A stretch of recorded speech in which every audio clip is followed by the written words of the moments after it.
Praise the Lord. இயேசுவின் நாமத்தில் உங்களை வாழ்த்துகிறேன். மறுபடியும் இந்த வீடியோ மூலியமாய் உங்களை சந்திக்கிறதுல நான் மிகவும் சந்தோஷம் அடைகிறேன். இன்றைக்கான வசனத்தை நாம் வாசிக்கலாம். நீதிமொழிகள் 23ஆம் அதிகாரம் 17ஆம் வசனம், 18ஆம் வசனம் மற்றும் 19 ஆகிய வசனங்களை நாம் வாசிப்போம். உன் மனதை பாவிகளின் மேல் பொறாமை கொள்ள விடாதே. நீ நாடோறும் கர்த்தரை பற்றும் பயத்தோடு இரு. நிச்சயமாகவே முடிவுண்டு. உன் நம்பிக்கை வீண் போகாது. என் மகனே, நீ செவி கொடுத்து நாணமாட்டாது.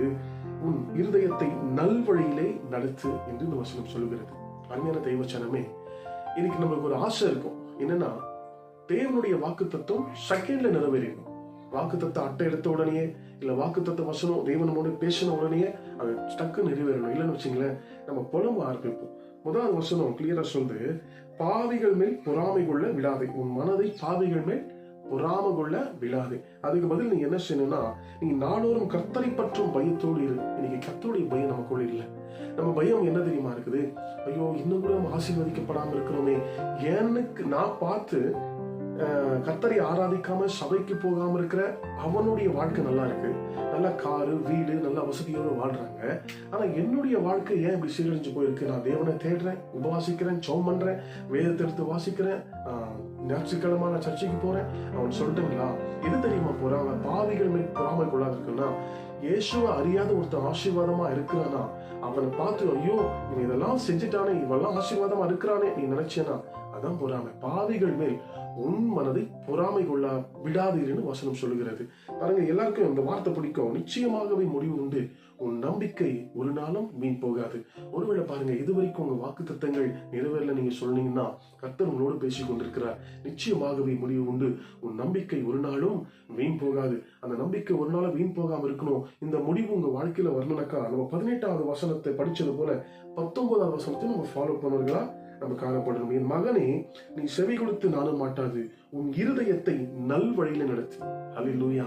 கர்த்தர் உங்களோடு பேசிக் கொண்டிருக்கிறார். தேவச்சனமே, உன் இருதயத்தை முதலாவதாக நல் வழியில நடத்தணும். இன்னொருத்தர் பார்த்து பொறாமப்படாதீங்க. கர்த்தர் உங்களுக்கு கொடுத்த ஆசீர்வாதத்துல நீங்க திருப்தியா இருங்க, விரும்புங்க.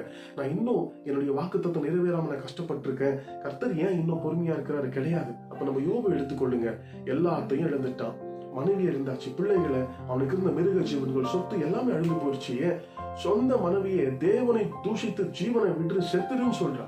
அப்பவும் சொல்றான், கர்த்தர் கொடுத்தார், கர்த்தர் எடுத்துக்கொண்டார். அவருடைய பரிசுத்த நாமத்துக்கு ஸ்தோத்திரம். அவன் காத்திருந்தான். அந்த நேரத்திலையும் பாருங்க, ஐயோ நான் நல்லா இருக்கும் போது இவன் தரித்திரத்துல வாழ்ந்துட்டு இருந்தானே, இன்னைக்கு அவன் நல்லா இருக்கிறான், என்னுடைய வாழ்க்கை எப்படி மாறிச்சு, கர்த்தரை ஏன் எப்படி பண்ணுங்க அப்படின்னு சொல்லிட்டு அவன் கேட்கல. அந்த நிலைமையிலையும் பலிபீடத்தை கட்டி கர்த்தருக்கு நன்றி சொல்கிறான். கர்த்தர் கொடுத்தார், கர்த்தர் எடுத்துக்கொண்டார், அவருடைய பரிசுத்த நாமத்துக்கு ஸ்தோத்திரம் சொல்லி அவனுடைய உண்மத்துவத்தை காட்டுறான். ஹல்லேலூயா. அவன் மனதை நல் வழியிலே அவன் நடத்துறான். ஹல்லேலூயா. இன்றைக்கு நம்ம வாக்குத்தத்தத்தை பெற்றுக்கொண்டு கொஞ்சம் நம்ம இறங்கிட்டோம்னா, நம்ம கூட இருக்கிறவங்க கொஞ்சம் உயர்ந்த ஸ்தானத்துல போயிட்டா, நம்ம புலம்புகளாய் பாவிகள் மேல் பொறாமை கொள்வர்களாய் காணப்படுகிறோம். ஹல்லேலூயா. இன்றைக்கு தேவனை அறியாத அவங்க ஆசீர்வாதமா இருக்கலாம், இன்னைக்கு சந்தோஷமா இருக்கலாம். உங்களுக்கு இருக்கிற சந்தோஷம் என்ன தெரியுமா? நீங்க தேவனை அறிந்திருக்கிறீங்க. அதுதான் உலகத்திலேயே மிகப்பெரிய சந்தோஷம். கர்த்தர் நிச்சயமாகவே உங்களுக்கு ஒரு முடிவு உண்டு. உங்க நம்பிக்கை வீண் போகாதுன்றதுனால பேசிக் கொண்டிருக்கிறார். உங்க வாக்குத்தத்தங்கள் நிறைவேறினா உங்க மனதை நல்வழியில் நடத்து.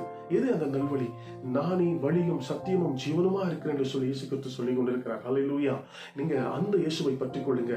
வழியா இருக்கிற அந்த இயேசுவை பின்ன நீங்க நடந்து போகும்போது, அந்த வழியை நீங்க பிடிச்சிக்கும் போது, கர்த்தர் உங்க வாழ்க்கையில உங்கள் கோணலானவைகளில் அவர் செம்மையாக்கி உங்களை ஆசீர்வதிப்பது நிச்சயம். தயவு செய்து சொல்றேங்க, இந்த ஞாயிற்றுக்கிழமையை மட்டும் யாரும் திருடாதீங்க. அது நம்ம ஆசீர்வாதத்துக்கும் நம்ம வாக்கு தத்துவத்துக்கும் தடையாய் ஏற்படுத்துகிற ஒரு காரியமா இருக்கிறது. ஹல்லேலூயா.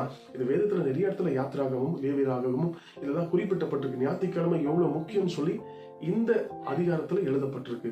நம்ம ஞாயிற்றுக்கிழமை சபைக்கு போகாம, வேலை இல்ல, இந்த ஞாயிற்றுக்கிழமை போனா எனக்கு அதிகமா சம்பளம் வரும் அப்படின்னு சொல்லிட்டு பக்கத்துல இருக்கிற காட்டிலும் ஜாஸ்தி வாங்கி நான் காரு பங்களா வாங்கி ஒரே நாள்ல நான் மில்லியனர் ஆயிடுவேன் அப்படின்னு சொல்லி உங்க இருதயத்தை நீங்க என்ன பண்ணாதீங்க.